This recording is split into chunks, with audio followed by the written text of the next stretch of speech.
Digo, para los que nos están viendo por YouTube, se ve ahí una serie de edificios, el mar de fondo. Pero hay sargazos, ¿no, Faría? Si querés invierto la cámara y te muestro la playa, pero...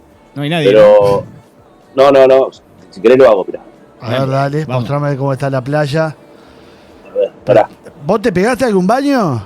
No podés entrar por el sargazo. No podés entrar por el sargazo. Qué bajón. Es lo que tiene Miami, ¿viste? Y Eso. Playa del Carmen también está complicado. Sí, está todo. Mirá, ahí se ve una piscina. Bueno, y pero la piscina se puede playa entrar. ahí de fondo. Y que allá, aquello Con que dos ves allá, palmeras, ¿no? que bordea el mar, ¿lo ves? Sí, se nota el sargazo, sí.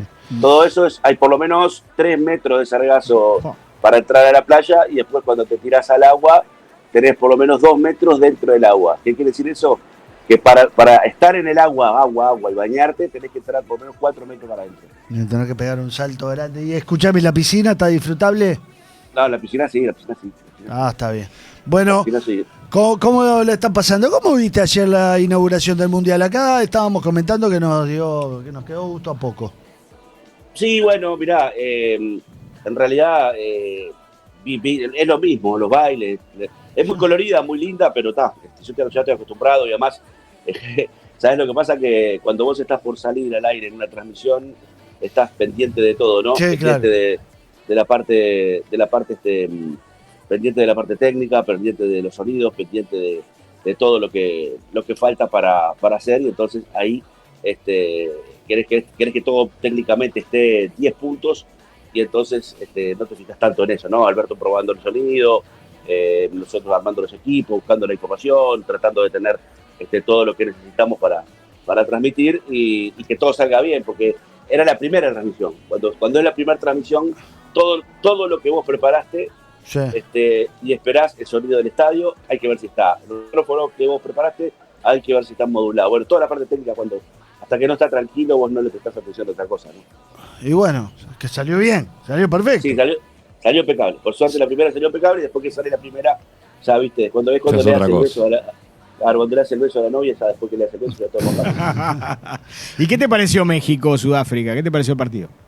Bueno, yo creo que Sudáfrica fue muy poco, ¿no? Y México, al ser muy poco Sudáfrica, de repente creció un poquito, no tanto como crecería contra un rival más potente. Lo que sí vi la táctica de México, que es la táctica que van a emplear muchos equipos en el campeonato del mundo, entre ellos Uruguay, que es, viste el primer gol de México, donde le roba la pelota, claro, en un campo rival. Cuando le roba la pelota está a 1 metro del área. Claro.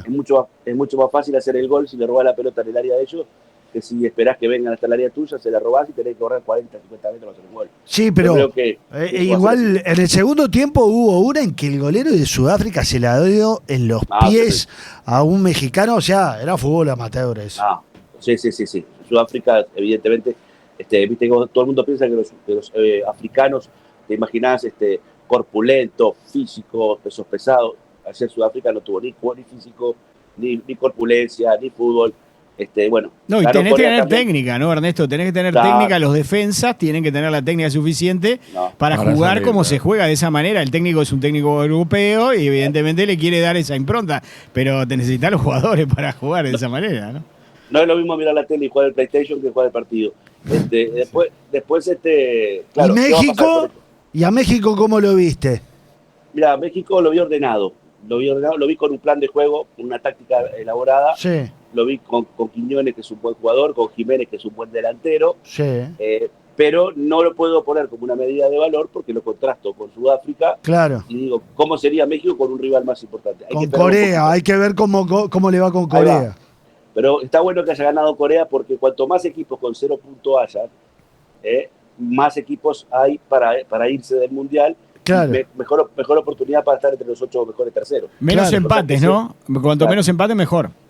Claro, cuanto más puntos bajos tengan los equipos, un equipo gana y queda con 3 puntos, y hay otros con 0 y con 1, entonces los mejores terceros se van definiendo rápido. Yo te voy a preguntar, Ernesto, ¿hay similitudes del segundo gol de México al que le hace Uruguay a México justamente en Sudáfrica 2010, al de Suárez? Es parecido, ¿no? Digo, es no lo vi el segundo centro desde la derecha. al segundo palo, pero al segundo palo cerrándose y cabezazo contra él. Se coloca muy bien Jiménez. Si vos ves las imágenes de Jiménez atacando, se mete entre líneas y mira las líneas para no quedar en posición adelantada y ataca en diagonal los lugares. Juega en el Fulham, ¿no? Juega en el Fulham, Italia, ¿no? De Inglaterra. ¿no? Tuvo varias Jiménez también para hacer, ¿no? Tuvo varios. Tuvo varios. Muy peligroso, ¿no? Sí. Pero bueno, hay que esperar un poquito a ver cuando juegue contra Corea, a ver cuál es el verdadero nivel de México. ¿Sabías que México había inaugurado el campeonato del mundo 7 veces y no había ganado nunca? No había ganado nunca, claro, porque había empatado contra... Todo. En el 30, en el 50, hubo 7 mundiales donde México jugó el primer partido y nunca lo había ganado. Sí. Ernesto, a propósito de eso, de los primeros partidos, Uruguay tiene una estadística bastante mala. Del 70 para acá, solo ganamos una vez y fue con un gol de Josema en la hora, en aquel primer partido de Rusia. ¿Es clave este partido para que Uruguay arranque con todo? Vos has señalado que los 2 primeros partidos son muy importantes, lo está planteando el técnico de esa manera, ¿no? Sí, la estrategia es clave, es clara. Porque, a ver, yo nunca hablo de que en un lugar hay rivales débiles. No lo hay. Porque yo creo que el primer adversario que tiene Uruguay es Uruguay. Que tiene que mejorar su propio rendimiento. Si Uruguay mejora su propio rendimiento, va a dar pasos hacia adelante. Ahora, ¿qué sucede? El tema es que lo mejor sería llegar a España con un puntaje acorde a clasificar, para no correr riesgo en la clasificación contra España. Entonces, ¿qué hace el entrenador? Busca el mejor equipo para los 2 primeros partidos desde el punto de vista físico primero, y bueno, dentro de lo físico, después lo futbolístico. ¿Qué pasa? Cuando vos perdés calidad, por ejemplo, se te lesiona de Arrascaeta, perdiste calidad, ¿no? Perdiste mucha calidad. No está Josema. Josema es un jugador importante en el área, en la defensa. Ronald Araujo es calidad y es importantísimo en defensa. Bueno, esos jugadores, de repente, si no están 100% para jugar, no van a jugar, porque Uruguay necesita correr más que el rival. Lo vengo insistiendo hace rato y con la información que vienen desde las prácticas que han sido... Las prácticas que se hicieron pensando en el partido que Bielsa se llevó, los titulares, fueron intensas. Ayer hizo una práctica intensa con los sparring, pero la gente muchas veces no entiende por qué lleva sparring Bielsa. Es tremendo a la falta de información que hay, ¿no? Si vos llevas 26 jugadores nada más, tenés que jugar 11 contra 11 para hacer un fútbol, y los 11 que están adversarios de los titulares, o están doloridos, o están molestos, o entrenan con precaución. Entonces, es preferible que esos 11, de esos 11 tenés 4 o 5 que no están bien, que vayan al gimnasio, que recuperen, y vos juegues contra 11 chicos jóvenes de 20 años que tienen toda la fuerza, toda la energía, y practique contra muchachos que estén alto al piso, de manera tal de que se equipare por lo menos la fuerza, la energía, la intensidad del entrenamiento. ¿Me entiendo? ¿Me explico lo que digo? Sí, claro. Sí. Y además tienen ganas de sobresalir esos muchachos. El sparring va a querer sobresalir. Bielsa. A ver, no va a jugar el Mundial, pero está en el radar de Bielsa. Claro. Dirige en Inglaterra y lo conoce todos sus juegos. Ernesto, ¿Viñas se mete en el equipo? Viñas y Viña y Viña. Los dos, señor. ¿No? Sí, señor. Se viene de la UBA al Viñedo, a la cancha. Sí. En la práctica de ayer practicó Matías Viña de lateral izquierdo y Federico Viñas de 9. Naturalmente, como yo te decía, y tengo la información, Bielsa analizó la eliminatoria y vio los segmentos de la eliminatoria y eligió el segmento donde el equipo rindió mejor, que evidentemente fueron los primeros 5 partidos de la eliminatoria.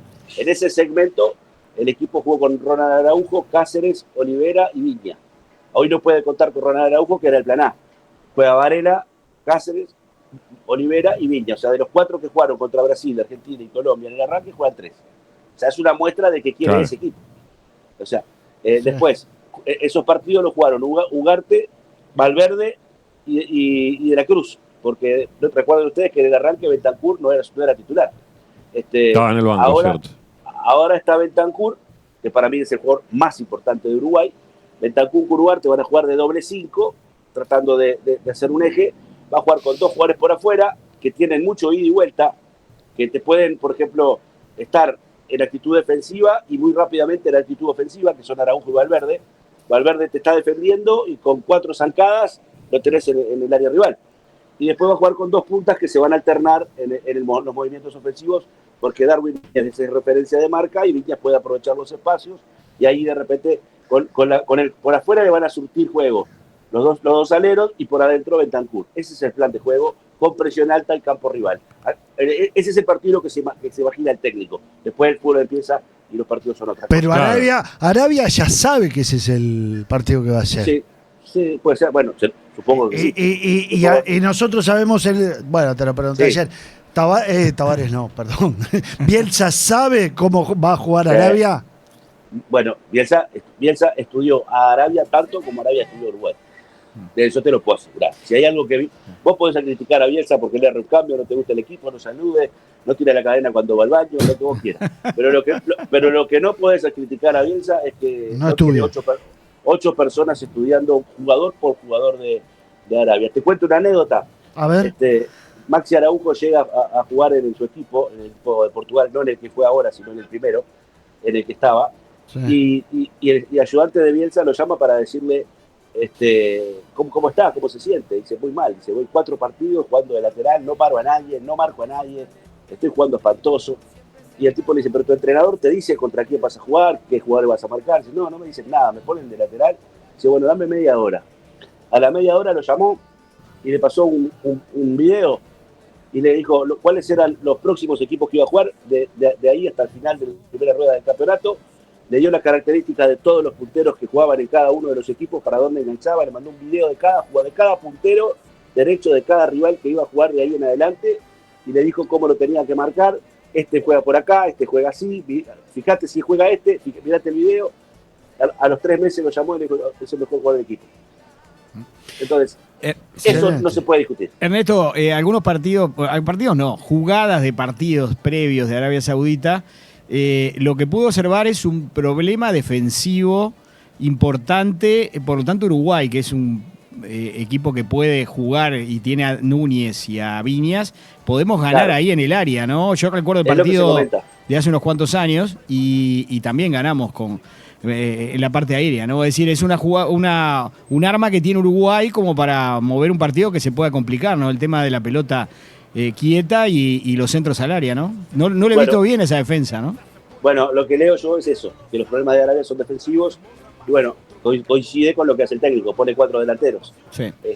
Si los problemas son defensivos, si no los arregla, ¿no? Sí, Arabia cambió de entrenador, tenía un entrenador que lo clasificó, cuando lo echaron dijo, a los últimos 3 mundiales los llevé yo, lo echaron sin ningún tipo de explicación y trajeron a un técnico que dirige en Arabia a los jugadores árabes.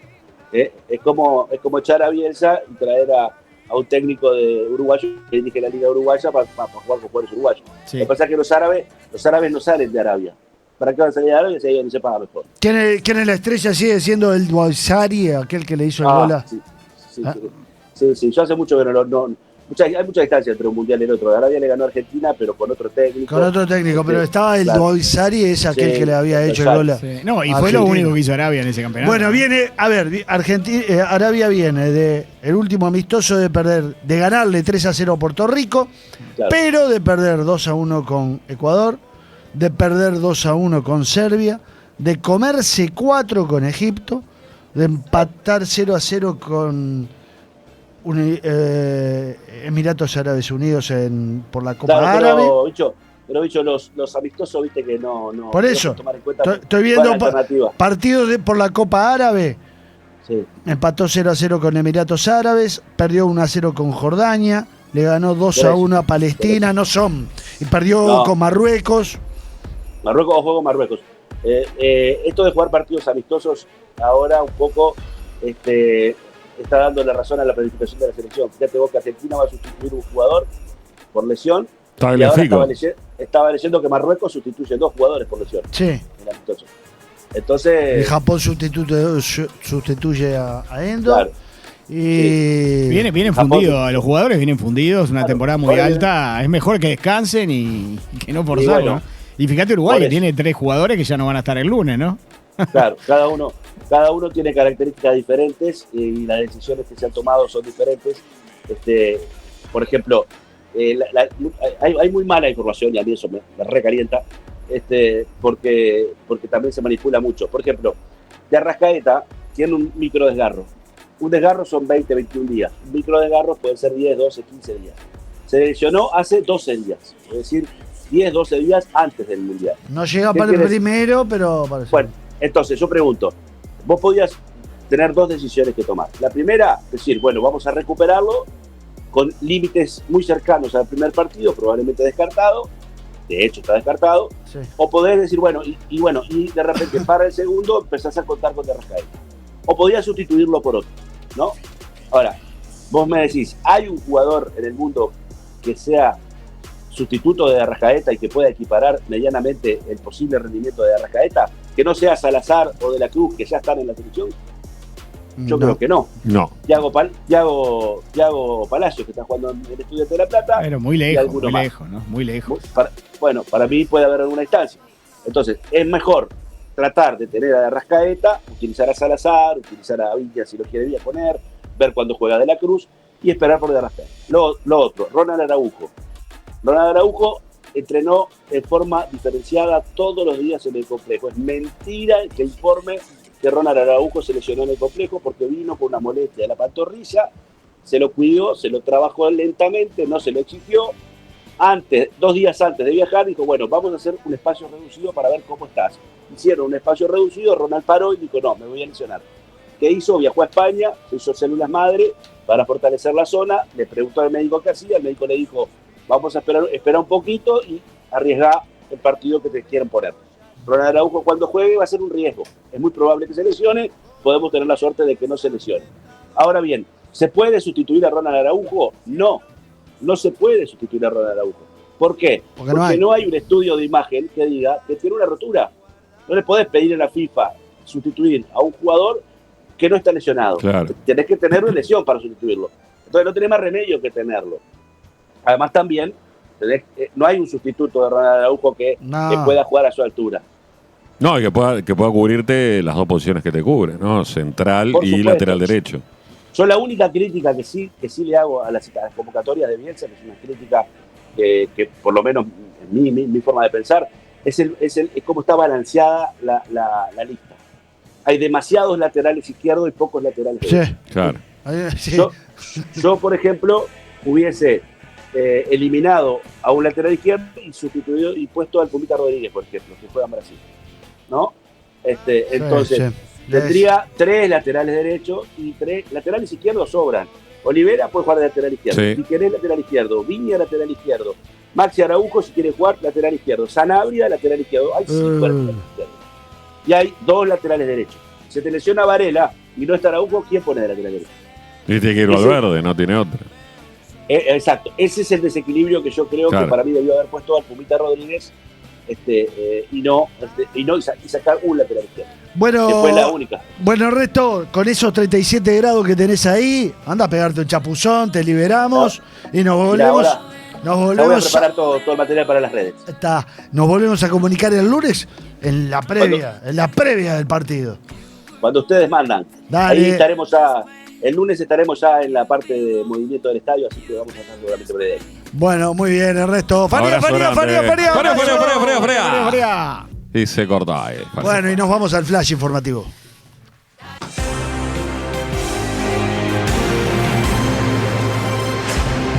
Flash informativo. Lo que tenés que saber a esta hora.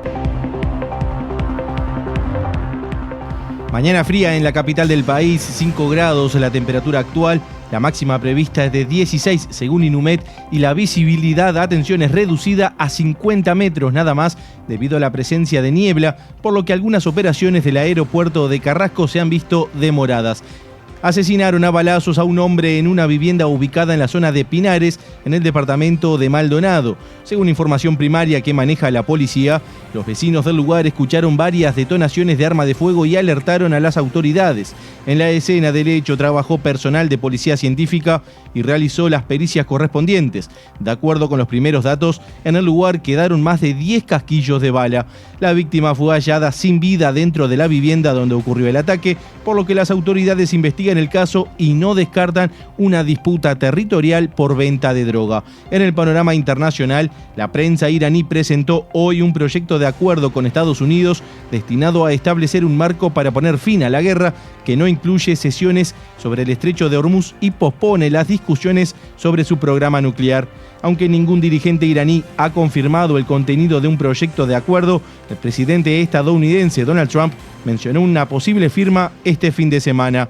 Acabamos de llegar a un acuerdo muy bueno para poner fin a la guerra con Irán y una vez finalizados los documentos, lo que debería hacerse en los próximos días, probablemente tendremos una firma, tal vez en Europa, afirmó Trump en su despacho oval. El magnate republicano dijo incluso que cree que el líder supremo iraní, Mojtaba Khamenei, aprobó ese acuerdo marco muy sólido. En minutos, en la entrevista central de Punto de Encuentro, nos visita el ex basquetbolista Luis El Bicho Silveira. No se lo pierdan.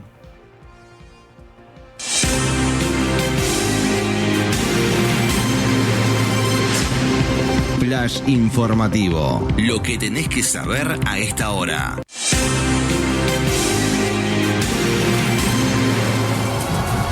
Universal es mundial. Campaña de bien público en el marco del artículo 50 de la Ley 20.383. El 5 de junio se conmemora el Día Mundial del Ambiente y en este mes Uruguay reafirma el compromiso con su cuidado y el desarrollo sostenible. Hoy seguimos avanzando con más acciones, más políticas públicas y más compromiso con el futuro. Impulsamos políticas ambientales en áreas fundamentales como el agua, la biodiversidad y la gestión de residuos. Actualizamos normas para proteger lo que importa: la calidad de nuestras aguas superficiales y subterráneas, nuestras ciudades frente a eventos climáticos extremos y los humedales, fundamentales para la conservación de la biodiversidad.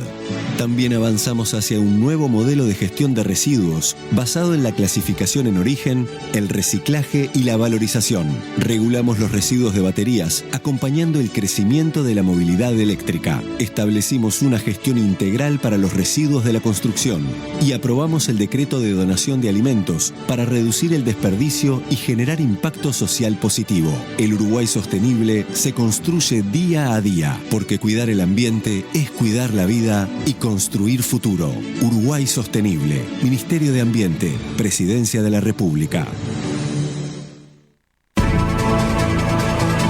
Campeonato Mundial 2026, el mayor evento futbolístico de selecciones clasificadas, desde el 9 de junio al 19 de julio, con Kessman y todo su equipo periodístico. 970 Universal, primera en audiencia, primera en fútbol. Auspician Centenario, Cabal, Canarias, Flow, Inquer Sociedad Anónima, Sinteplast. Esta promo te está llamando. Si tenés un plan de internet hogar de Antel, tenés 3 meses de plan premium de Disney Plus sin costo adicional para que vivas los mejores partidos, los deportes en vivo de ESPN y tus series y películas favoritas. Además, llevas un Antel Box a mitad de precio para convertir tu TV en un Smart. Pedilo ahora en antel.com.uy. Antel, el futuro lo creamos juntos. Porque somos trabajadores como vos, en República FAP sabemos lo que vale tu trabajo. Te asesoramos en cualquier etapa de tu vida laboral. Para eso, contamos con 30 agencias y un equipo de más de 60 asesores previsionales en todo el país. Entendemos tu esfuerzo, te escuchamos y te acompañamos en cada paso. República AFAP, le damos más valor a tu trabajo. Alquilar sin un respaldo serio es como tirarse a la piscina sin agua. Y si sos trabajador independiente, todavía se complica más. Con Fidesiu, tu garantía de alquiler, siempre caes bien parado. Trámites simples por WhatsApp. Aprobación en menos de 48 horas. Contactate al 094-944-316. Con Fidesiu y con MAG es posible alquilar. Hacela fácil. Hacela con Fidesiu, tu garantía de alquiler. Porque somos trabajadores como vos, en República FAP sabemos lo que vale tu trabajo. Contás con el respaldo de nuestros accionistas estatales, Brow, BPS y Banco de Seguros. Cuidamos tu ahorro y el de más de 650.000 afiliados. Trabajamos codo a codo, porque cuidar tu futuro es un trabajo que hacemos juntos. República AFAP, le damos más valor a tu trabajo. Cuando arranca el mes, mis amigos me dicen Juan. Cuando termina me gritan ¡Pelado! Cuando arranca, Juan. Cuando termina... ¡Cabeza de rodilla! Cuando arranca, Juan. Cuando termina... ¡Tobogán de piojos! Si a medida que pasa el mes te vas quedando pelado como yo, te traigo una solución. Que no es un implante capilar, no es un peluquín, no es un gorro, ni crema de eucalipto. Es el sueldazo de Cash.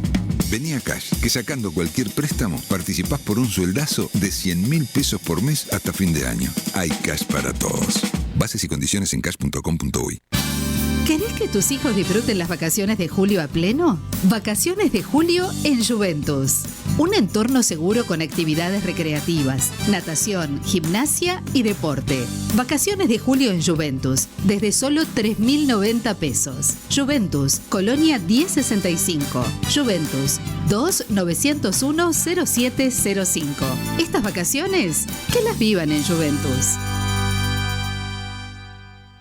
Doble beneficio en Óptica Brioso. Comprando lentes multifocales, te obsequiamos un segundo par con armazón incluido de líneas seleccionadas y podés elegir la distancia que necesites para visión lejana, intermedia o cercana. En Óptica Brioso, cambia la óptica de tu vida.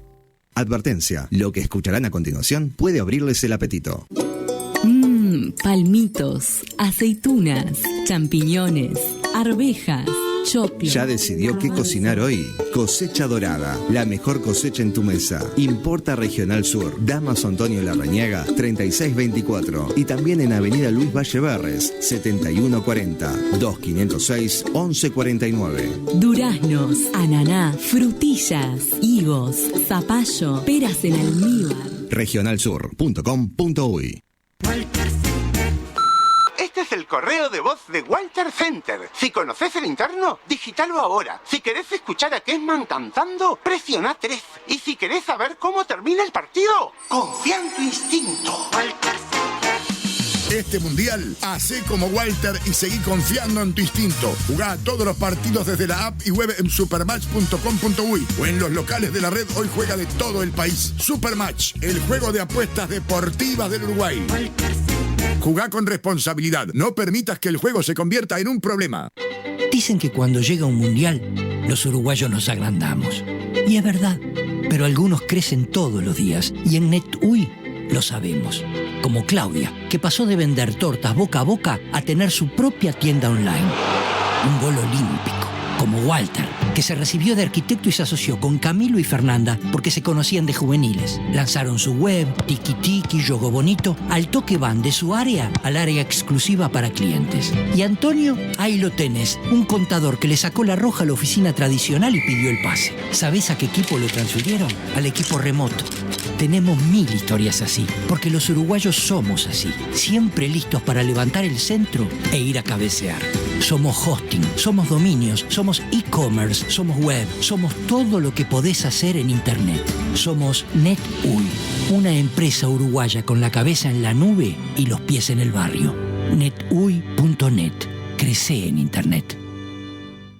¿Sabías que para cobrar solo necesitas tu celular? Sí, descarga la app Bro a Mano Comercios y transforma tu celular en un POS. No tiene costos fijos de arrendamiento y podés cobrar a cualquier tarjeta sin importar su institución financiera. Cobra donde y cuando quieras. Registrate en eBro y descargala. Por más información visita nuestra web asistencia.bro.com.uy.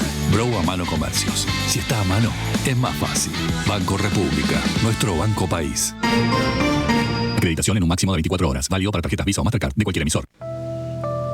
Nuestras mascotas merecen mucho más que un recuerdo. Merecen un lugar. Parque del Este. Cementerio ecológico de mascotas. Único en Uruguay. Ruta interbalnearia a 200 metros del aeropuerto. Informes por el 0800 8160. Seguros buenos, internacionales, SBI. Para shoppings, barcos e importaciones, SBI. Y también para autos, hogares, garantías de alquiler, pymes y mucho más. Además, tienen un servicio bárbaro, inmediato. SBI, lo escuchaste. Elegí SBI Seguros y avanzá seguro. Contratá el tuyo con tu corredor o en sbi.uy. A Universal la escuchás y la ves. Suscríbete a nuestro canal de YouTube. y mira toda nuestra programación en vivo. Las voces que conquistaron tus días, ahora con imagen. 970 AM Universal. 96 años. ¡Tengo un pop en mi bota! Ya están a la venta las entradas para Toy Story 5, la nueva aventura de Disney y Pixar, que llega el 17 de junio a Live Cinemas. Woody, Buzz y Jessie regresan a la pantalla grande para enfrentarse a Lillipad, una tablet que amenaza con cambiar para siempre la forma de jugar de Bunny. Compra tus entradas con 2x1 de Bro, Antel, anda y pronto en livecinemas.com.uy y así que la experiencia sea aún más épica. Llévate uno de los vasos oficiales coleccionables de la película al comprar tu entrada online. Al infinito, al cine y más allá. Live, el cine de los amantes del pop. Universal es mundial.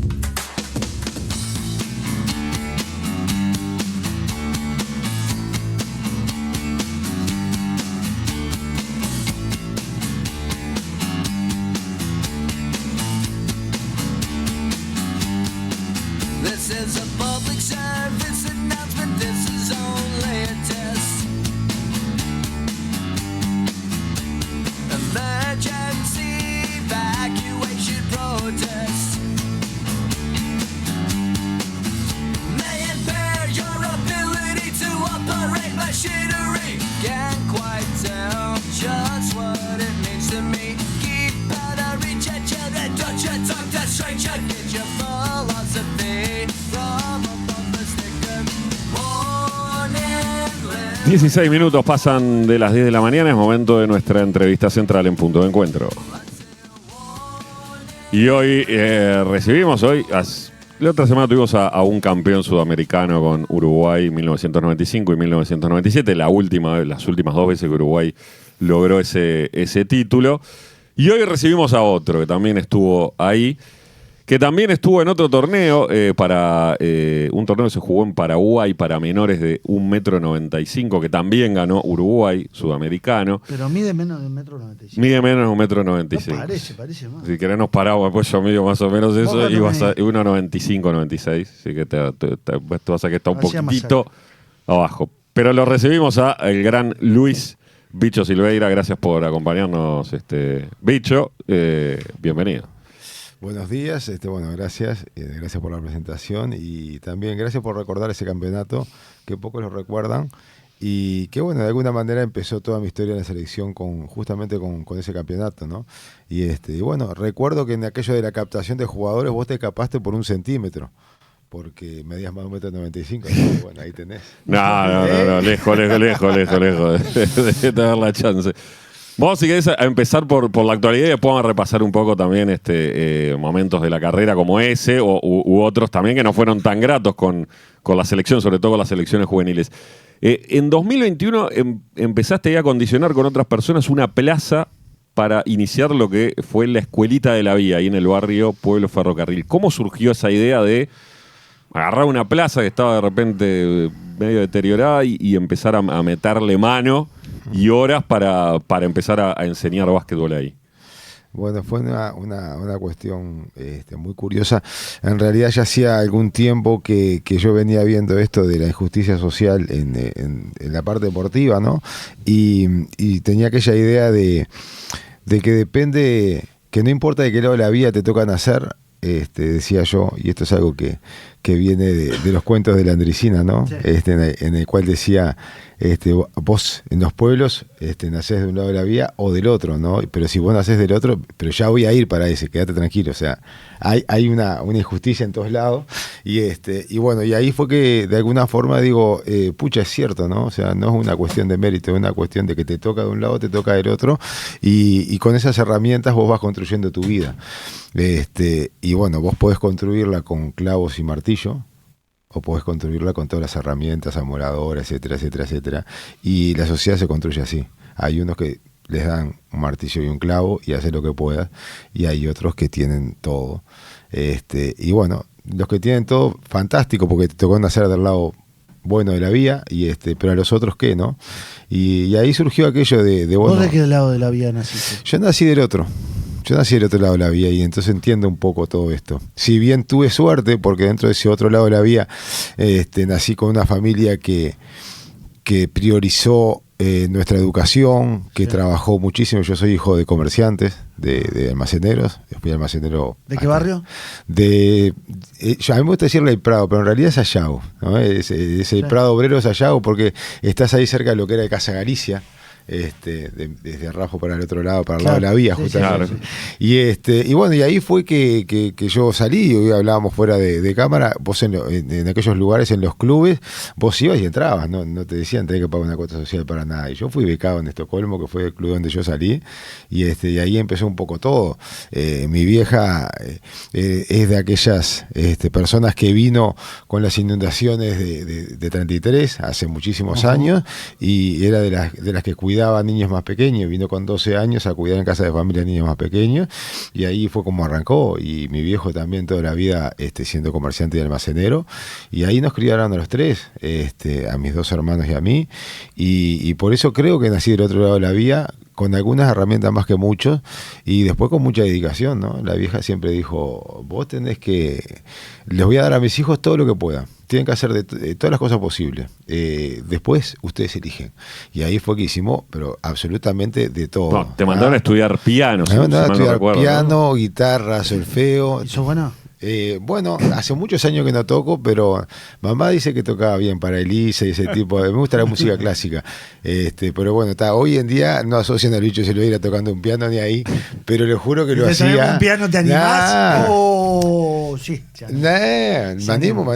Claro, Sí, y bueno, y cosas lindas y anécdotas de aquella época, ¿no? O sea, nosotros, mi vieja quería que estudiáramos piano, pero no teníamos piano en casa. Entonces íbamos a un instituto y ahí... Claro.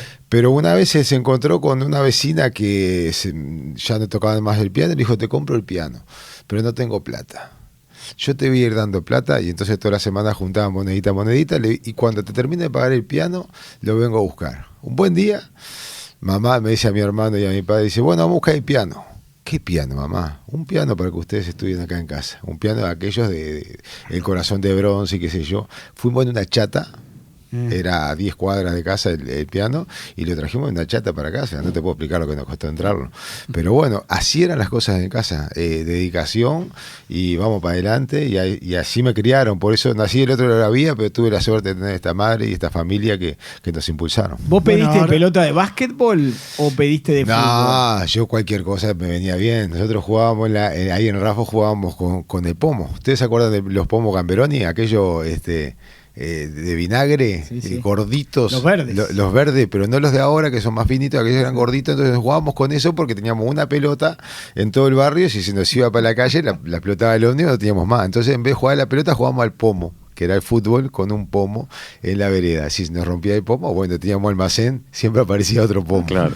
Así que sí. Bueno, pero estábamos del otro lado de la vía, del lado de la vía donde estás haciendo este proyecto ahí en Pueblo Ferrocarril, que es entre Colón y Peñarol. Y sí, la ex Plaza 9, ¿no? Zorrilla, Waldemar Gense y Zorrilla. Pero le fuiste sumando, por eso también tuvimos un tema para coordinar la entrevista, porque claro, por los horarios del bicho de mañana son complicados, porque no es que solo tiene esta escuela, le fuiste sumando otras más. Sí. Esta escuela en realidad este año todavía no la hemos podido arrancar por todos estos problemas que tengo justamente yo de horarios. Pero bueno, en aquel entonces lo que yo dije, bueno, remodelamos la plaza. En realidad los vecinos fueron los que empezaron a remodelar esta plaza, me pidieron una colaboración ahí de pintura y qué sé yo, y después me encontré con que le habían puesto el nombre al espacio de básquetbol, ¿no? Entonces le digo, bueno, pero me gustaría hacer algo yo por esto, ¿no? Y ahí fue que se me ocurrió la idea de decir, bueno, a todos los que quieran aprender a jugar al básquet, no tienen que pagar absolutamente nada, yo les doy clase, que pues es lo que sé hacer. Y ahí surgió. Y en realidad, bueno, este año todavía se me ha complicado en esto de encontrar algún momento para poder hacerlo, y bueno, ya lo encontraremos, pero después fue surgiendo esto de trabajar con otras escuelitas a través del trabajo en la Secretaría de Deporte, Educación Física y Recreación de la Intendencia. Estamos viendo imágenes ahí para los que nos siguen por YouTube de trabajo y bueno, en ese momento había empezado a coordinar lo que era el torneo Junior NBA hace 3-4 años atrás. Se empezó a volcar lo que es el básquetbol en la comunidad, algo algo que no estaba sucediendo en ese momento, era solamente en clubes. El Junior NBA alcanzaba solamente colegios y clubes. Y bueno, ahí se me ocurrió que nos mandataron que tenía que llegar a todo el mundo. Y se fue, esas son las maestras comunitarias de la escuela 230 y 326, se me mezclan todos los números de escuelas, pero bueno, trabajamos también con los niños de las escuelas. Esa es la de Casavalle, el del Casavalle, que también a medida que las cosas fueron mejorando o que fueron sumándose chiquilines, las plazas fueron poniéndose cada vez más lindas y todo es una especie de montaña positiva. Esos son los chicos de Idea Vilariño. El hogar El Cardal. Eso solo funciona solo a trabajo social y a trabajo a fuerza de pulmón, ¿no? Y de aportes comunales y comunitarios, ¿no? Bueno, estas escuelas funcionan porque a mí me pagan un sueldo en la intendencia sí, y no, soy el eso profe que da las clases. Y después lo que hacemos ahí en esos lugares, en general, algunos coordinamos con las maestras comunitarias que nos llevan a los chicos a las plazas y listo. Nosotros llevamos los materiales o algunas veces los tenemos ahí y damos la clase. Y justamente lo que queríamos es esto, que la gente entienda que los espacios públicos están para ser utilizados y que hay que usarlos. Por eso, los niños llegan atraídos por estas iniciativas que son, bueno, de escuelas y de la intendencia y todo eso, no espontáneamente, ¿no? Es difícil es muy difícil. Sí. Atraer niños espontáneamente o que se junten espontáneamente en las plazas a jugar, sobre todo al básquetbol, ¿no? Porque a la pelota todavía capaz que es más posible. Claro, bueno, ese es el punto. Muy buena pregunta porque justamente en el básquet es distinto que en el fútbol en el sentido de que para aprender a jugar al básquet vos tenés que tener a alguien especializado, a un entrenador que te pueda enseñar. Digo, no cualquiera te puede enseñar a hacer una bandeja, tirar al aro, el aro está a 3,05 metros, tirás con una mano, no con las dos, hay que coordinar un montón de cosas y no es fácil. Entonces, sí, nosotros se planteó desde la Intendencia, desde la Secretaría de Deportes, bueno, hoy en día el hardware, como digo yo, ya lo tenemos, que son las canchas. Antes estaban destruidas, hace 10, 15 años atrás no teníamos ni cancha, ni tablero, ni aro. De la época de Valle, que se habían hecho las plazas, se habían ido dejando y se habían abandonado. Ya hace 15 años, 10, 15 años empezaron a hacer cada vez más plazas. Hoy hay hasta canchas de 3x3, incluso por todos lados, pero lo que estaba faltando era el software, ¿no? Que es el programa que permita que se desarrolle esa actividad en el hardware y es lo que está sucediendo ahora. Acá tenemos una pequeña muestra de lo que son 6-7 escuelitas deportivas y que se van a seguir magnificando en este periodo de la Intendencia, no solamente en lo que se refiere al básquet, sino a otras disciplinas de iniciación deportiva, porque justamente lo que queremos es que estos chicos que no tienen estos niños, estas niñas que no tienen estas herramientas, bueno, las puedan ir desarrollando y después sí, una vez que ya saben jugar al básquet, que ya se divierte, que ya se entretienen, bueno, empezar a derramarse un poco hacia los clubes que están en la zona y empezar a jugar de una manera más competitiva, ¿no? ¿Los clubes barriales están llenos de jóvenes o les cuesta? No, les cuesta también. Yo creo que les cuesta captar jóvenes. Yo creo que deberíamos buscar alguna forma en la cual esto se termine uniendo, ¿no? Porque en definitiva claro, el fútbol lo consigue, tiene una captación, una base de pirámide mucho más grande y lógicamente los chicos y las chicas que salen, ahora empezaron las niñas también a tener esa inclusión futbolística, ¿no? Pero yo siempre digo lo mismo, yo soy un producto de la necesidad.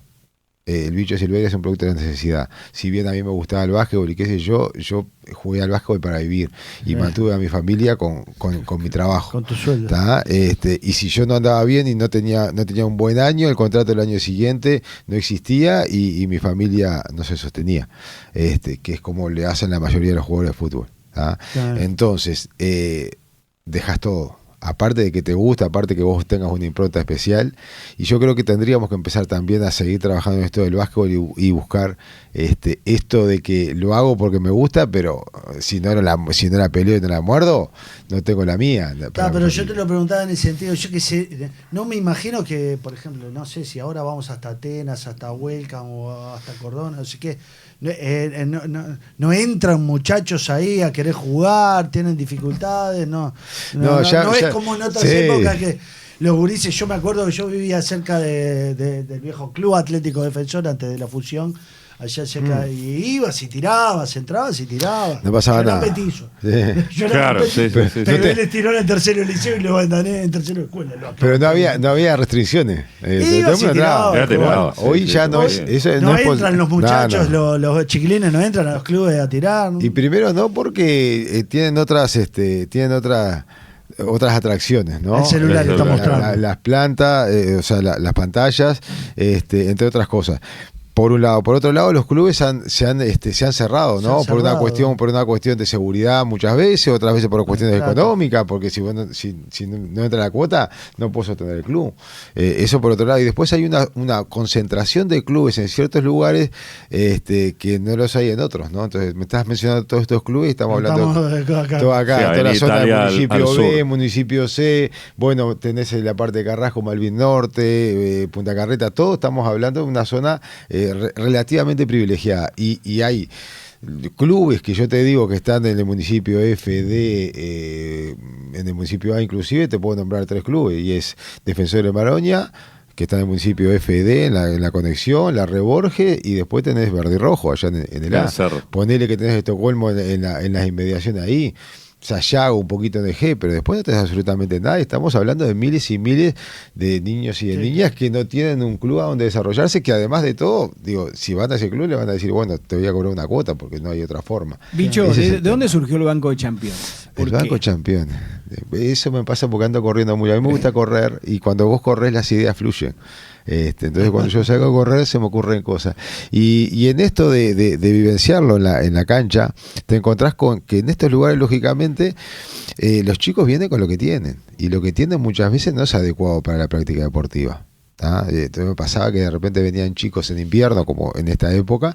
Recuerdo un chico 17 años, ahora ya está crecidito, trabajando por suerte y estudiando, pero nunca había jugado al básquet y cayó en Crocs. Y hacía un frío que no te puedo explicar lo que era, ¿me entendés? Y me gustaría jugar y bueno, y se enganchó, después se engancharon sus hermanas, que son más chiquitas, hoy están jugando, ellas están jugando en la Reborge, conseguimos una beca en la Reborge, están jugando ahí, o sea que todas las familias se terminó volcando, pero recuerdo que vino en Crocs, y bueno, por suerte era grandote como yo tenía un par de campeones ahí, le di, ¿viste? Pero me quedó eso dando vuelta. Y después fui viendo que esto era algo que se repetía, o incluso chiquilines que las plantillas estaban todas agujereadas, o cuando hacían ejercicio. Me pasó con un chiquito que no quería hacer un determinado drill, y yo creía que era porque estaba enojado o algo, y después le veo a los campeones y era porque en realidad no tenía suela, ¿entendés? Entonces se estaba lastimando los pies con la cancha, que son estas canchas que ustedes ven, ¿no? Son de hormigón. Entonces dije, bueno, pero en realidad también hay un montón de gente en el otro extremo en el cual nos pasa, a nuestros hijos les crece el pie y a la tercera cuota, no terminamos de pagar la tercera cuota y ya les queda chico, te quieren matar, ¿verdad?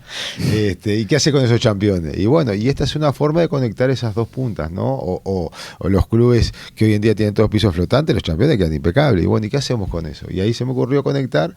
Y bueno, así como hay bancos de plata, dije, bueno, ¿por qué no hacer un banco de campeones? En el cual justamente quienes tienen la posibilidad de donarlo los donen.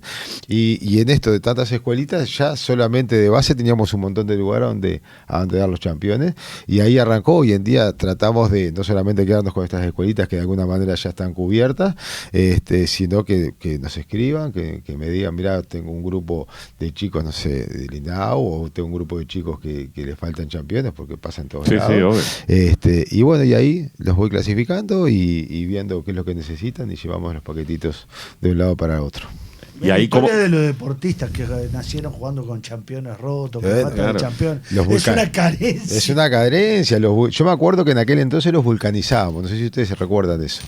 Pero se gastaban los campeones, se gastaban las suelas, y así como los neumáticos, llevábamos los campeones a que los vulcanizaban. Nos ponían una suela de goma, la pegaban con calor. Sí, se pegaba. Y te pesaba, el campeón te pesaba 15 kilos, pero era lo que había. Se regalaba todo, o sea, las pelotas, la clínica de la pelota, ¿te acordás? Tal cual, la clínica de la calle Maldonado. Ahí se nos cae la cédula, muchachos. Sí, pero se acuerdan. La calle Maldonado, me hiciste acordar. La clínica de la pelota. Y estaba la de la bicicleta también. Contabas antes que tu madre te había inculcado de bueno, hacer esto de si te vas a dedicarte, o sea, te damos opciones sobre lo que te guste, vos elegís, pero dedicate. Sí, tal cual. Y ahí contaste alguna vez que en el entrenamiento ya de niño, adolescente en Estocolmo, ¿te gustaba hacer más de lo que te pedían? Por ejemplo, si te pedían, no sé, 10 abdominales o capaz que hacías 15. Sí, tal cual. ¿Y de dónde salió eso? Además digo de lo que ya te traía tu madre, pero hay un gen ahí, Bueno, o no, o fue algo aprendido. Bueno, supongo que sí, primero siempre fui competitivo. Yo soy el hermano del medio. Tengo una hermana más chica y tengo un hermano mayor. Y obviamente con mi hermano mayor, que tiene un año y medio más que yo, competía todo el tiempo. Y claro, siempre perdía, porque era un poco más grande que yo. Y a mí eso siempre me rechinó. Entonces siempre quería ganarle, nunca podía. Después cuando pasó el tiempo empecé a ganarle alguna cosita, pero en realidad...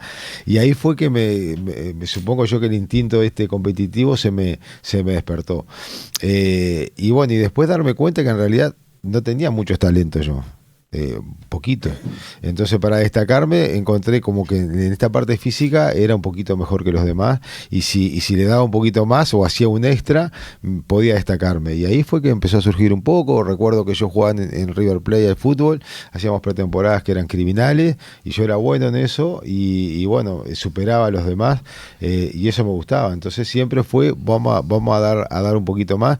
Y en aquel entonces un técnico, Manolo Uller, fue el que me detectó en el sentido de, bueno, vos tenés que pensar que en la vida vos vas a destacar o te va a ir bien si destacás en algo.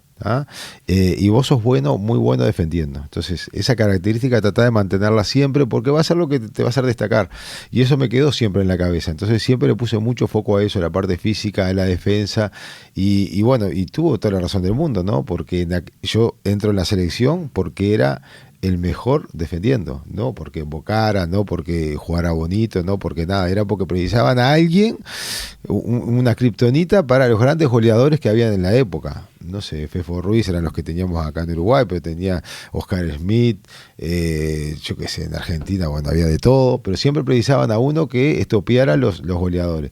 Y ahí aparecí yo. ¿Y cómo aprendiste la técnica de marca? ¿Cómo se fue dando esa técnica para transformarte en ese jugador? ¿Qué técnico te enseñó? ¿Quién te dio consejos? ¿Qué mirabas? ¿Mirabas a otros? Bueno, se veía poco en aquel entonces, ¿no? Pero ya te digo, Manolo Uller fue el impulsor de eso. Y después era mucho pegátele, de ahí después termina surgiendo el apodo de bicho, ¿me entendés? Pegátele, que no la toque, si no la atienden no es peligroso, y todo eso era más que nada físico. Después yo digo que para aprender a defender, las técnicas defensivas son 3 o 4 cosas básicas, y después es muchas ganas, ¿no? Después obviamente el deporte evolucionó, hoy en día tenés scouting, tenés un montón de cosas, tenés que aprender, tenés que tener una velocidad mental mucho mayor que de la época en la que yo empecé, pero bueno, es más fácil, yo siempre digo, no es más fácil, y en la vida nos pasa mucho más fácil destruir que construir. Yo lo que hacía era destruir ofensivas. Y bueno, en eso me terminé convirtiendo en un especialista. Después cuando pasás a la parte ofensiva, que tenés que empezar a construir, te le das a otro. Y es claramente, yo tenía en un momento tenía a Mori al lado, y tenía a Capalvo, y ¿qué voy a estar haciendo? Ya la recuperé, tomá, dibujá vos ahora. Que también el interpretar los roles que nos tocan en la cancha y en la vida es importantísimo, ¿no? Y bueno, y sobre todo cuando trabajás en equipo, no queda otra. Le decía a los que vos tirala tranquila, invocala, que yo defiendo por vos. Y sí, era lo que me salía. Justamente hablando de eso y del básquet y del arranque, empezaste en Estocolmo, hay una época que era bastante diferente a la actual, ¿no? Todavía había canchas abiertas, canchas bastante complicadas. ¿Cuál fue la cancha ahí cuando recién empezabas, que eras muy joven además, más complicada que te tocó? Porque decís, esto está difícil, o sea, fuera por el viento, el frío, o la gente misma. O la violencia en el deporte. Bueno, yo qué sé, hay un montón de esas canchas, pero nada, recuerdo, nosotros terminamos jugando con Estocolmo contra las Bóvedas, por ejemplo, en la Plaza 1.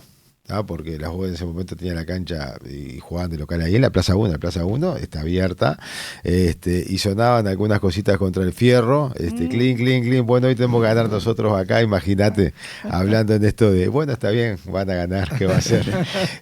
Pero bueno, habían canchas muy difíciles. Waston era una cancha muy complicada porque era pesado ir ahí, pero además porque era abierta también, ¿no? Entonces se marcaba zona 2-1-2 y no tirabas un triple ni de casualidad, y los partidos partidos terminaban 45-42, qué sé yo. Y Biguá también en su momento era abierta, era difícil.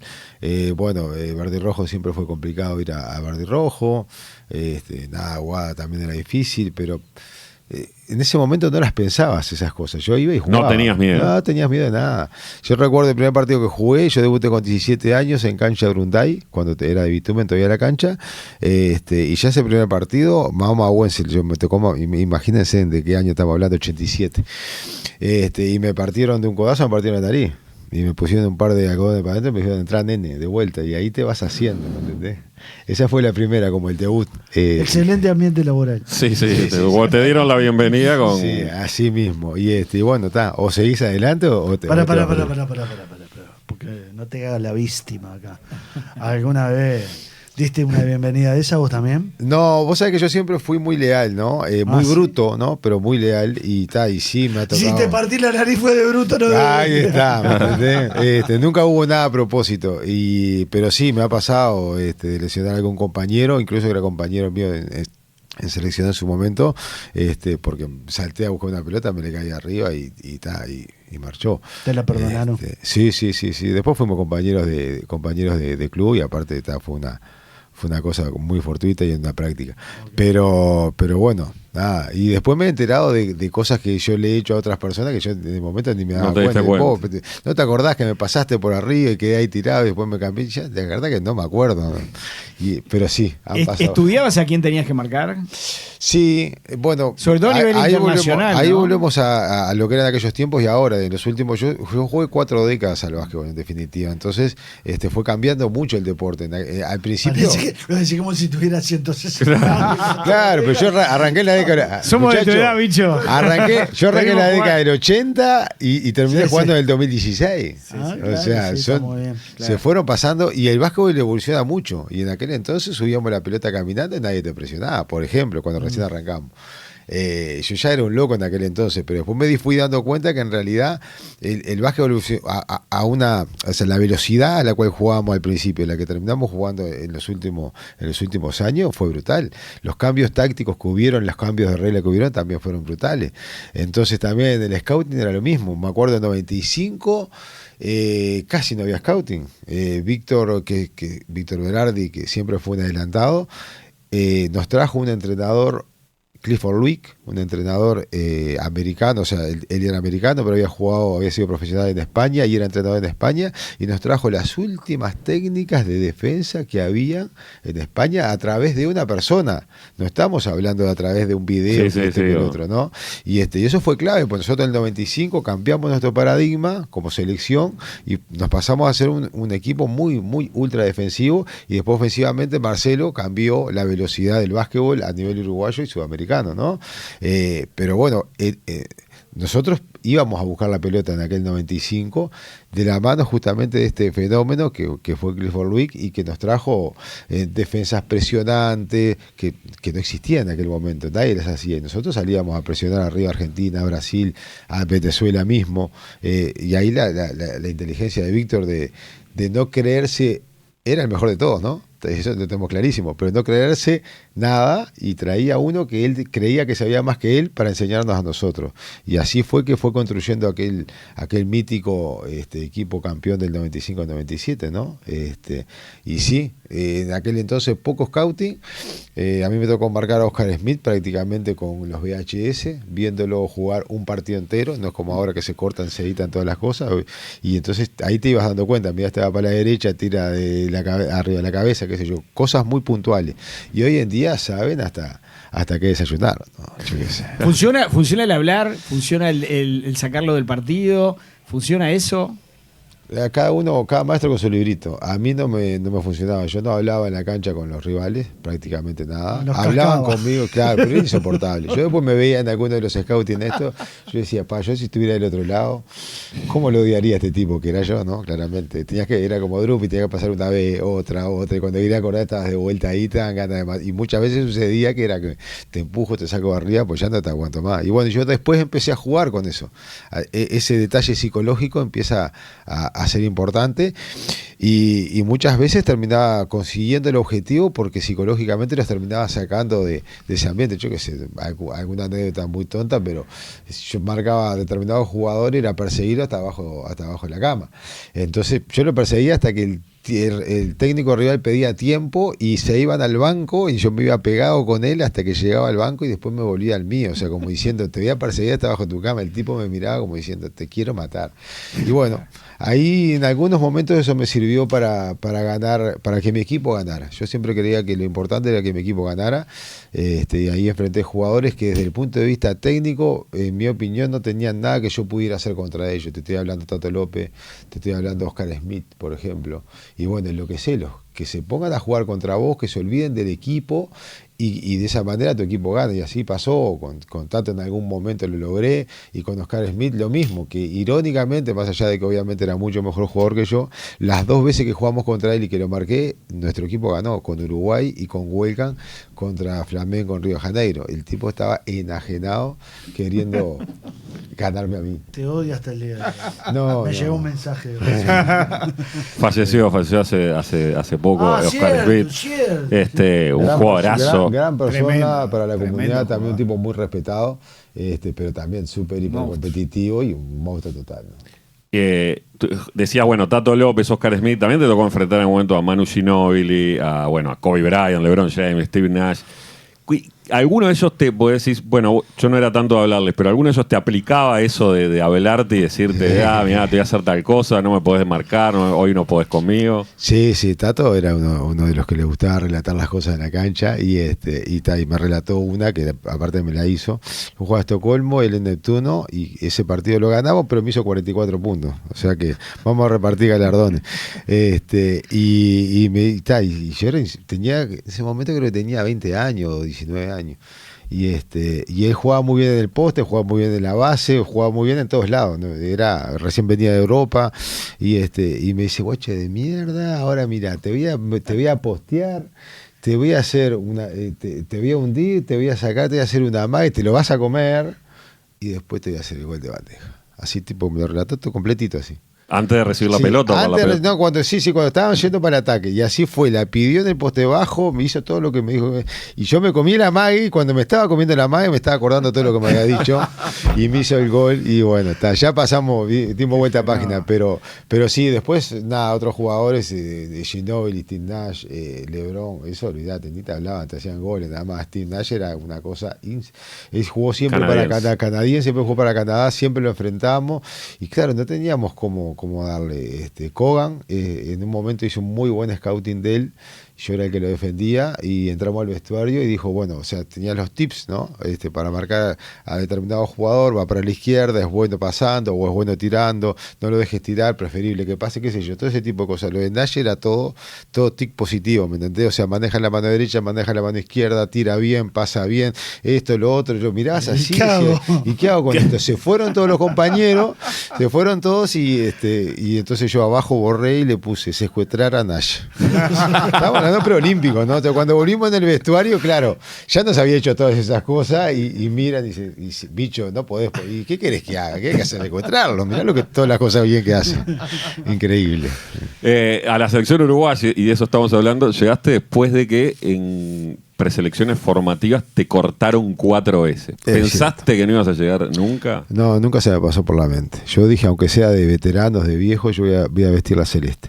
Se me dio antes, por suerte, y el sueño fue superado. La realidad superó el sueño, porque estuve 13 años en la selección. Y nada, yo me enamoré del cilindro y de la selección cuando era chico, en aquellas grandes convocatorias que habían. Duré 2 prácticas, eran como 120 que venían de todo el país, pero me enamoré del cilindro y me enamoré de la camiseta de la selección y dije, yo quiero estar acá. Y así fue que me fueron citando, pero cada vez que iba, por una cosa o por la otra quedaba fuera. Técnicamente no era la gran cosa, pero tenía otras cosas. Y siempre volví al club pensando, bueno, para la próxima tengo que mejorar algo más para que esta vez me dejen. Y así fue que estuve hasta los 22 años, 23 años, que fue la última preselección que me eliminaron, pensando lo mismo. Y el día que me eliminaron, vuelvo al club y yo ya estaba jugando en primera de Estocolmo. Y me dicen, ¿qué haces acá? ¿No estás en la práctica? No, hoy esta vez cortaron antes de empezar la práctica, por suerte, así no me perdí la práctica esta que tengo acá. Me dicen, pero andate para tu casa, te eliminaron recién. Y me dicen, no, tengo que seguir mejorando porque para la próxima seguramente salga. Y después vino la citación de 94, en la cual eran 12 nada más que habían citado, y dije, acá quedo. A no ser que me lesione. Y fuimos a Paraguay. Y bueno, ya vos a partir de ahí que empezás a poder mostrarte en otro nivel, Víctor y Cacho vieron algo especial en mí. Y ya para el 95 me quedé, entré en el lugar 11 y medio a la selección. Y después fui a poquito mostrando mis cosas y bueno, escalando. Y nunca más quise dejar de estar en la selección hasta el 2007. Bicho, ¿qué nos pasó? Estás hablando de 95, 96, sudamericanos, campeones, el mundial mucho más atrás, los Juegos Olímpicos. Pasó tanto tiempo lejos de llegar a ese nivel, de definir qué nos pasó y cómo hacemos para cambiar esto, ¿no? Bueno, yo creo que el básquetbol evolucionó mucho y muchas selecciones crecieron y nosotros no crecimos tanto. Crecimos pero no tanto. Eso por un lado.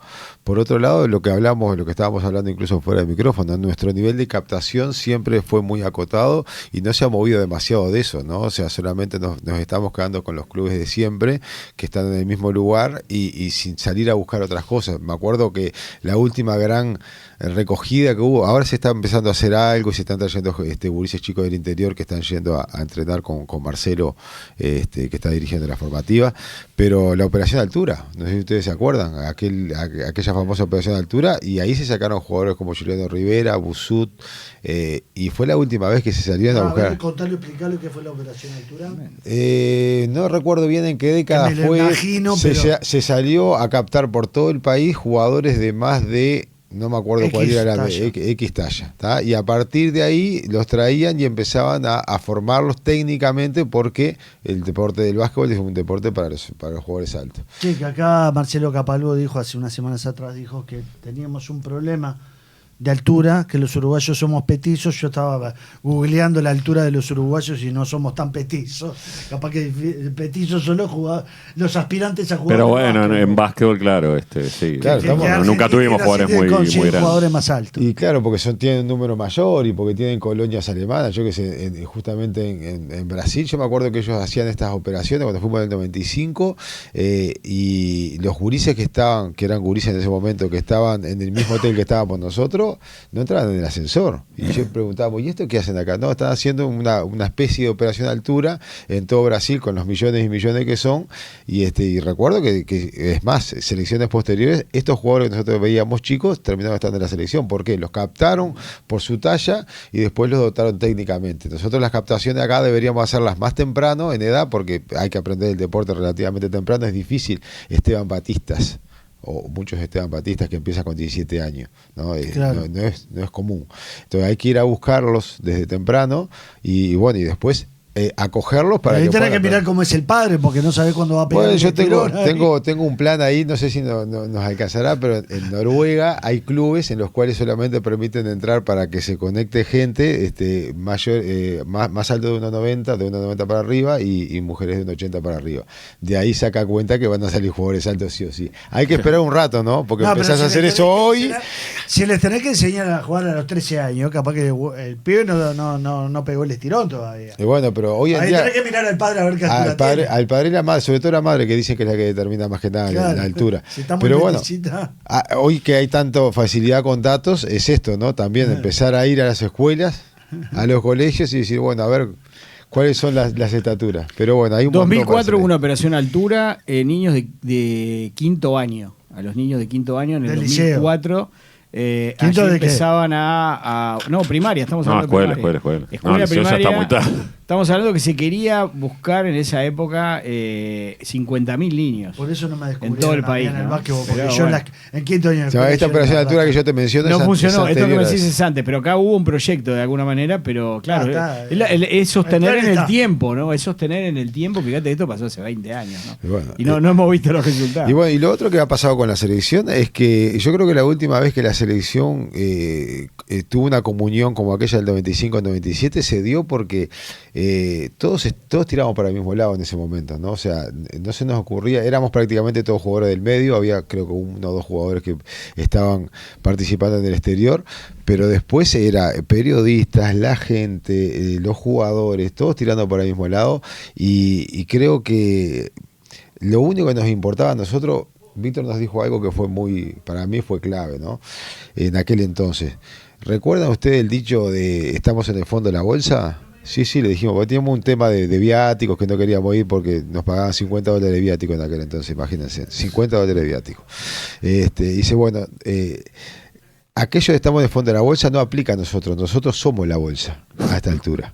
Y ahí fue que empezamos a entender, fuimos al sudamericano de 1.95 y de a poquito fuimos creciendo desde abajo y todos juntos. No teníamos quizás los mejores jugadores de la época porque no estaban en aquella selección ni Tato López, ni Fefo Ruiz, ni Fonchi Nuño, por ejemplo, que eran los mejores, pero teníamos un hambre que era algo increíble y ahí fue que todos juntos fuimos creciendo. Después hubieron selecciones que creo yo que desde el punto de vista individual eran mejores incluso que nosotros, porque tenían jugadores que estaban jugando en la NBA, Esteban, había jugadores que estaban jugando en Europa, Nico Mazzarino era capitán de Italia, Pica Aguiar, Leandro García Morales, Osimani estaban jugando en Estados Unidos, o sea, individualmente eran mejores. Pero creo que no se logró esa conjunción colectiva como para ir a buscar cosas súper importantes y a su vez los demás equipos, las demás selecciones se fueron organizando.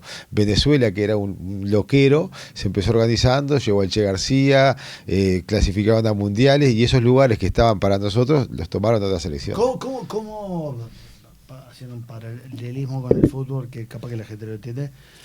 ¿Cómo estamos nosotros de estructura? Nosotros tenemos un complejo celeste para el básquetbol.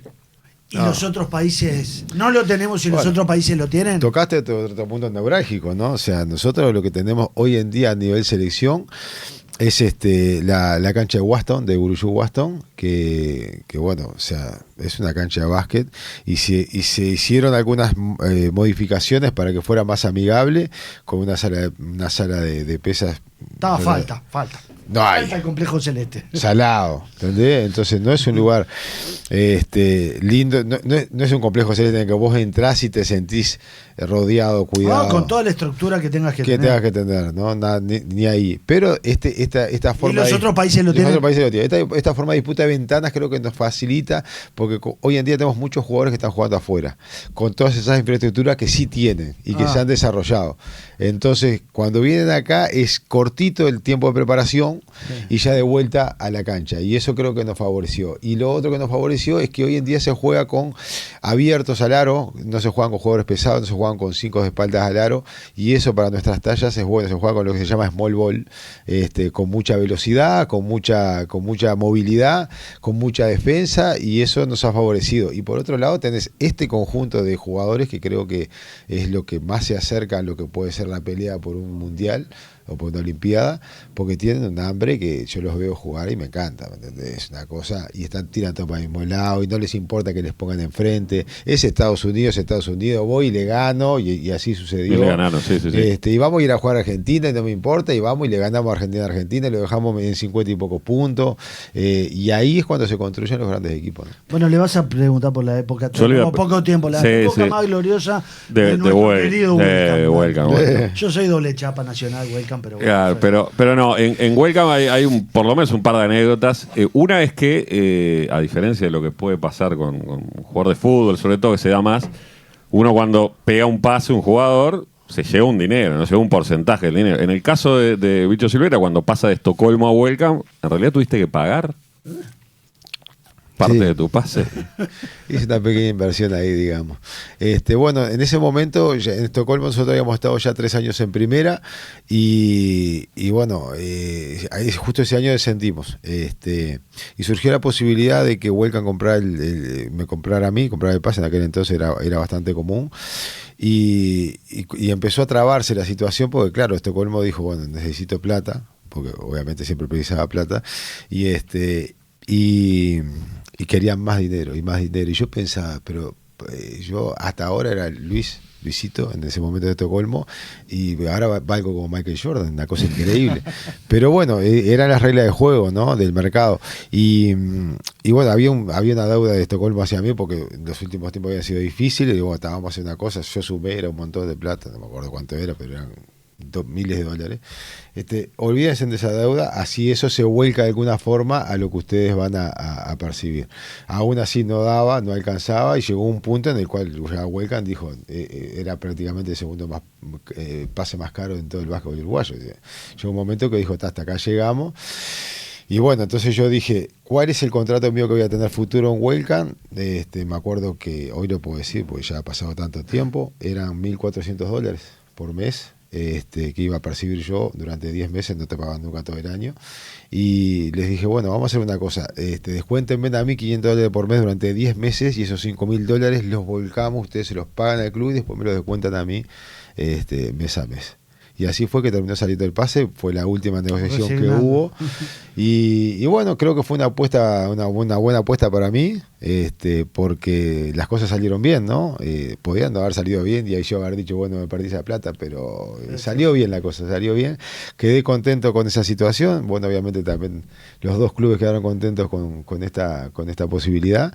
Y bueno, de cualquier manera, cuando yo recibí el primer sueldo en Huelcan, para mí fue como una locura, ¿no? O sea, estábamos acostumbrados a recibir de a puchos los sueldos.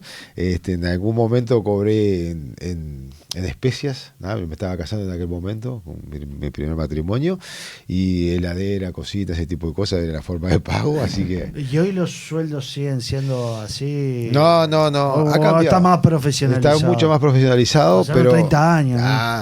No, yo no me quejo, ¿no? Pero es una cuestión lógica. En la época nuestra, los veteranos, los más veteranos que nosotros, se quejaban porque nosotros nos pagaban, y a ellos les pagaban con trabajo para jugar en los clubes. Claro, les daban un trabajo para que hicieran aparte. Ahí está. Y bueno, en la época nuestra nos pagaban, nosotros vivíamos el básquetbol y éramos la envidia de la generación anterior. Y ahora nosotros somos como que envidiamos a esta generación que viene. Pero es una cuestión lógica. Hoy se paga mucho mejor dinero. Tenés la posibilidad de decir, el día que deje de jugar el básquet, el día que deje puedo invertir en algo porque me puedo guardar plata. No era lo que nos pasaba, por lo menos a mí no me pasó en esa época. Y vos vivías bien, mantenías tu familia. En el caso mío me pude comprar una propiedad, qué sé yo, donde vivía, y poco más. Después cuando terminabas tu carrera, y ahí volvemos a qué pasa después, ¿entendés? Y no hay nada, ¿no? Después que terminás tu carrera. ¿A qué edad dejaste? Yo dejé grande, en realidad. ¿Qué es grande? Grande a los 45 años. Claro. Jugaste más que mucho, ¿no? Jugaste más que mucho. Promedialmente que se retiran a que los pero el básquet generalmente llegan hasta los 39, 40 llegan. Sí, por lo menos jugando acá en el medio, yo te diría que hoy en día 37, es el 37, 38, ya estás. El problema es que es muy abrupto. Yo la pude estirar un poquito más y no fue tan abrupto, pero en realidad vos tenés un muy buen contrato un par de años antes de retirarte.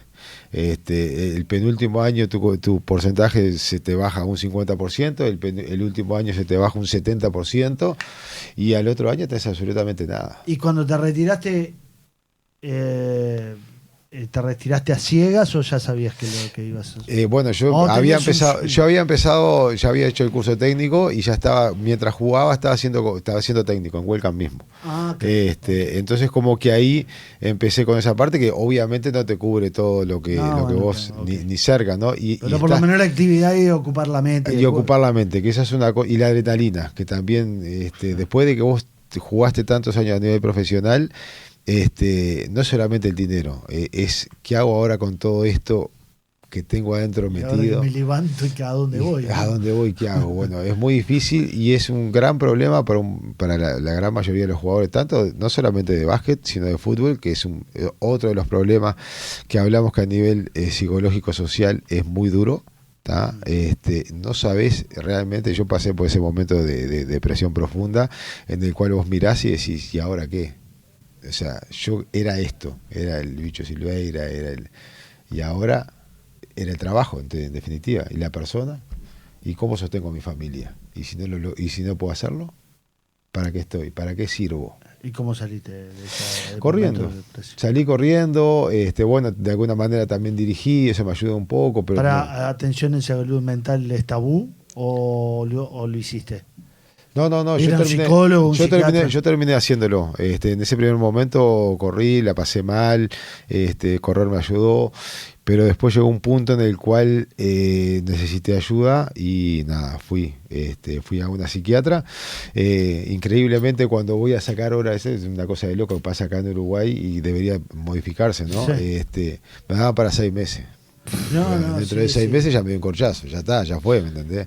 Entonces conseguí uno, no sé dónde, lejísimo, y fui, y te hacen una serie de preguntas, y esto es bueno que la gente lo sepa, te hacen una serie de preguntas, y cuando llegó al final dice, sacando la parte de suicidio, aplicás en todo, hasta tenés depresión, punto, no hay vuelta, ¿entendés? O sea, no tenés ganas de nada, no tenés energía, y bueno, y ahí el químico te ayuda, pero no, te lleva tiempo, tenés que combinarlo con otras cosas, recomendó psicólogo, qué sé yo, también fui. La pastilla antidepresiva que me decía justamente ella que es genial, es esto de salir y hacer deporte, ejercicio físico, es literalmente como que te tomas una pastilla antidepresiva. Y bueno, de a poco fui saliendo, y después la vida me fue dando algunas otras cosas buenas y por pero el momento es identificarlo y atenderlo en el momento, porque es como decís vos, no capaz sabés. que no lo identificás, no pegás ese llamado de auxilio que pegaste y terminás, como decís, con un corchazo. Sí, y pasa, y lamentablemente, bueno, nos ha pasado en el ámbito de básquetbol, ha pasado, y en el ámbito de fútbol mucho más también, y ustedes lo han cubierto desde los medios. Ajá.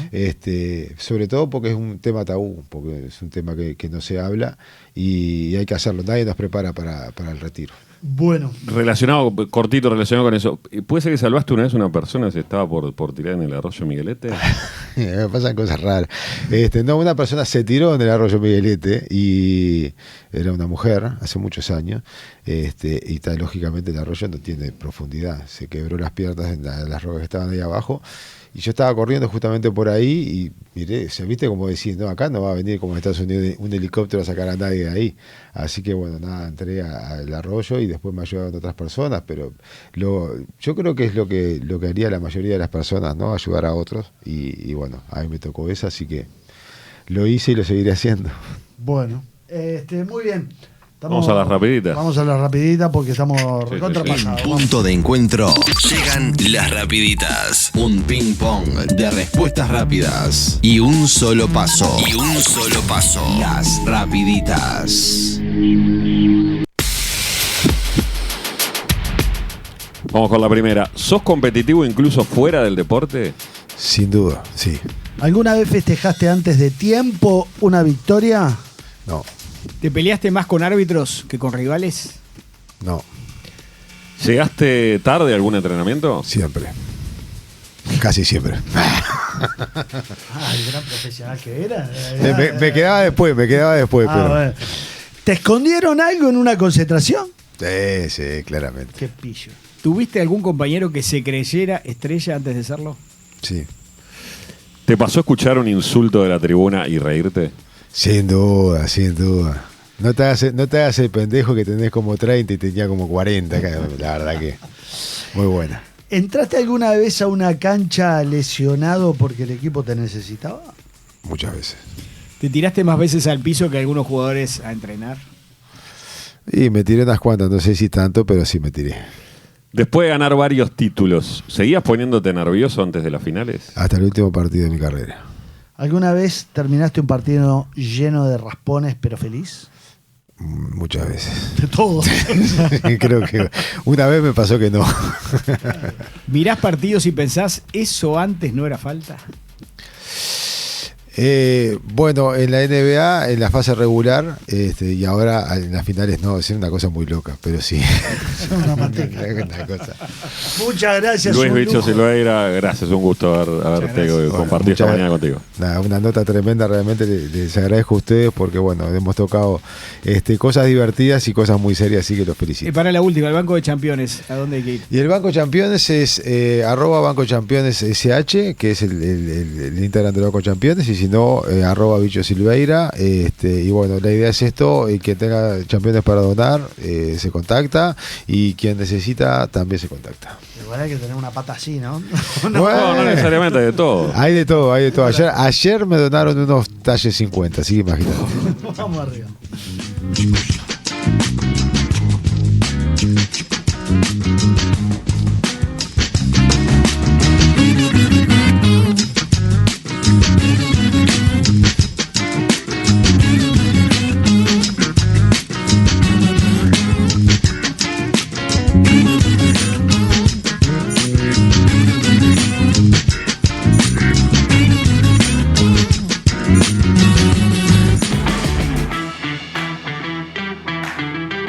Punto de encuentro. Has llegado a tu destino.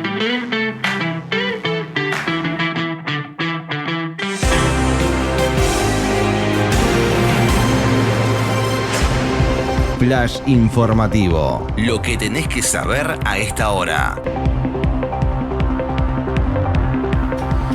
Mañana fría en la capital del país, 6 grados la temperatura actual, la máxima prevista por Inumet es de 16, la visibilidad continúa reducida en gran parte del territorio nacional.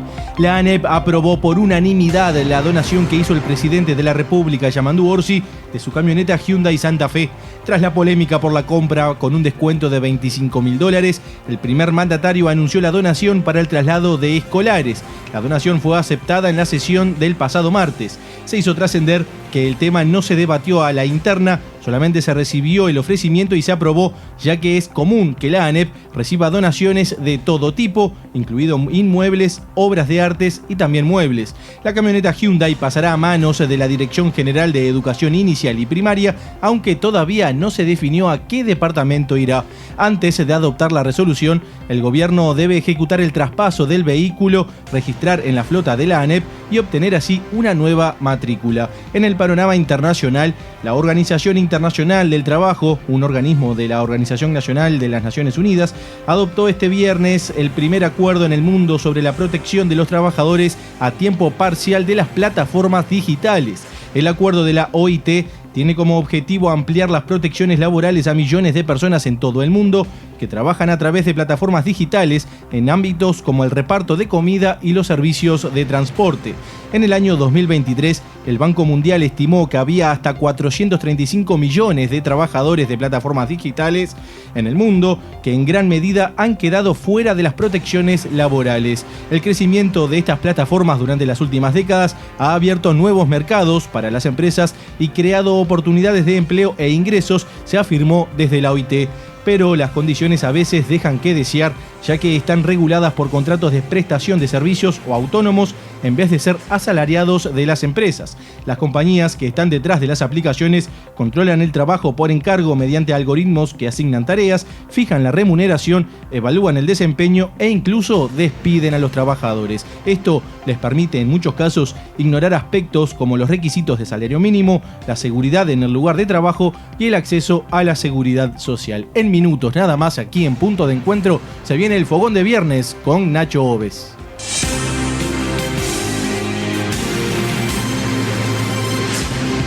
Flash informativo. Lo que tenés que saber a esta hora.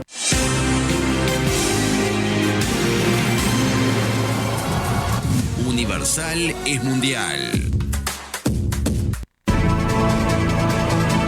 Campeonato Mundial 2026, el mayor evento futbolístico de selecciones clasificadas, desde el 9 de junio al 19 de julio, con Kessman y todo su equipo periodístico. 970 Universal, primera en audiencia, primera en fútbol. Auspician Createc Uruguay, Emigrante, sponsor oficial de la Picada Celeste, Asociación Española, Vino Faisán, Fideos Adria, Fiat, importa y respalda Grupo Sebel. ¿Usted sabe por qué nos siguen eligiendo? Porque somos credibilidad, confianza, contención y compañía calificada. Porque además le brindamos a los socios más de 20 talleres multitemáticos en la Fundación SECOM destinados a promover la calidad de vida y muchos beneficios más. Porque estamos para usted las 24 horas, los 365 días del año. SECOM, primer servicio de compañía de Uruguay y del mundo. Universal es mundial. 970 AM Universal. Somos la radio del Mundial 2026.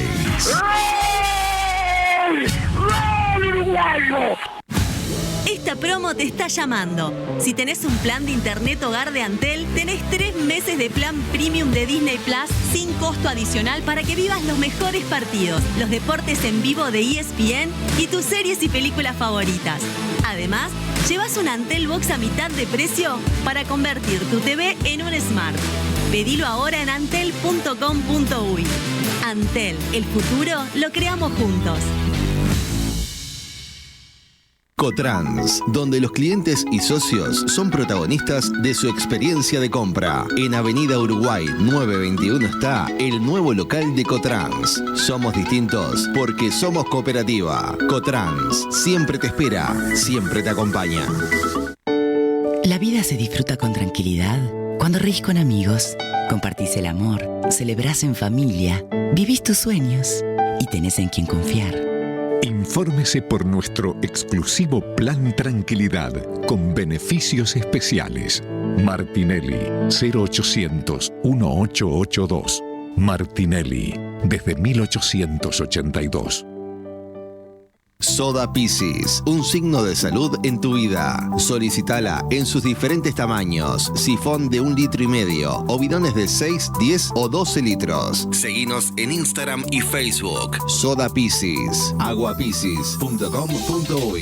Pedidos al 093 310 900. Se filtraron las negociaciones entre el representante del hincha Jorge Fuchile y Pepsi. ¡Pepsi! Este es el año del hincha. Tenemos que regalar un viaje a la final de la UEFA Champions League. Miles de vale otra. Y un viaje a las Maldivas. Más tarde hablamos. En el año con más fútbol, Fuchi negoció la mejor promo con Pepsi. Registra el código bajo tapa naranja escaneando el QR de tu botella y participa por miles de premios. Fútbol, mejor con Pepsi. Participa por botella de litro retornable 1,5 y 2 litros de Pepsi y Pepsi Cero Azúcares. Promoción válida sin obligación de compra del 15 de abril al 18 de julio de 2026. Bases y condiciones en fanpage de Pepsi Uruguay en Instagram. Si tenés que googlear la marca, quizá no sea el auto. Antes de elegir un eléctrico, elegí un Toyota. Nuevo Toyota BZ4X. Todo lo que te gusta de un Toyota, ahora eléctrico. La señal indicará las 19 horas, 28 minutos, 0 segundos. 1928. Linda ciudad, Ámsterdam, ¿no? La señal indicará que esto es una señal. La historia te está llamando, el futuro también. Mirá los mejores partidos por Canal 5 en Antel TV desde cualquier rincón del país, en todas las pantallas y sin gastar tus datos. Antel, el futuro lo creamos juntos. La mueve por la derecha. Durante el Mundial, todo se vive distinto. Un gol no es solo un gol. Es grito, abrazo, emoción compartida. Cada partido se convierte en historia. Cada encuentro en una ocasión para recordar. Y en cada uno de esos momentos, Sir Edwards está presente. Sir Edwards, desde 1891, el espíritu de Escocia en cada vaso. Beba con moderación. Prohibida la venta a menores de 18 años. Alquilar sin un respaldo serio es como tirarse a la piscina sin agua. Y si sos trabajador independiente, todavía se complica más. Con Fidesiu, tu garantía de alquiler, siempre caes bien parado. Trámites simples por WhatsApp. Aprobación en menos de 48 horas. Contactate al 094-944-316. Con Fidesiu y con MAG es posible alquilar. Hacela fácil. Hacela con Fidesiu, tu garantía de alquiler. El seguro del auto de SBI. Son seguros buenos, individualizados. SBI. Cuando lo tuve que usar, el servicio bárbaro, impecable. SBI. Además, podés elegir diferentes coberturas y también el deducible. Y contratarlo fue muy simple. Todo bien e inmediato. SBI. Lo escuchaste. Para tu auto, elegí SBI Seguros. Y avanzá seguro. Contratá el tuyo con tu corredor o en sbi.uy. Porque somos trabajadores como vos, en República FAP sabemos lo que vale tu trabajo. Contás con el respaldo de nuestros accionistas estatales, Brow, BPS y Banco de Seguros. Cuidamos tu ahorro y el de más de 650.000 afiliados. Trabajamos codo a codo, porque cuidar tu futuro es un trabajo que hacemos juntos. República FAP, le damos más valor a tu trabajo. Nuestras mascotas merecen mucho más que un recuerdo. Merecen un lugar. Parque del Este. Cementerio ecológico de mascotas. Único en Uruguay. Ruta interbalnearia a 200 metros del aeropuerto. Informes por el 0800 8160. Tengo un pop en mi bota. Ya están a la venta las entradas para Toy Story 5, la nueva aventura de Disney y Pixar, que llega el 17 de junio a Live Cinemas. Woody, Buzz y Jessie regresan a la pantalla grande para enfrentarse a Lillipad, una tablet que amenaza con cambiar para siempre la forma de jugar de Bunny. Compra tus entradas con 2x1 de Bro, Antel, anda y pronto en livecinemas.com.uy y así que la experiencia sea aún más épica. Llévate uno de los vasos oficiales coleccionables de la película al comprar tu entrada online. Al infinito, al cine y más allá. Live, el cine de los amantes del pop. Levantemos vuelo juntos. La UDE te invita a alargar la carrera de tu vocación en una universidad comprometida con la excelencia académica y ética. Te brindamos 2 sedes en Montevideo, 2 en Punta del Este, una en el departamento de Colonia, Facultad de Ciencias Agrarias en Montevideo y nuestro campus virtual. Más que nunca, Universidad de la Empresa. Tu carrera, tu futuro. info@ude.edu.uy. Universal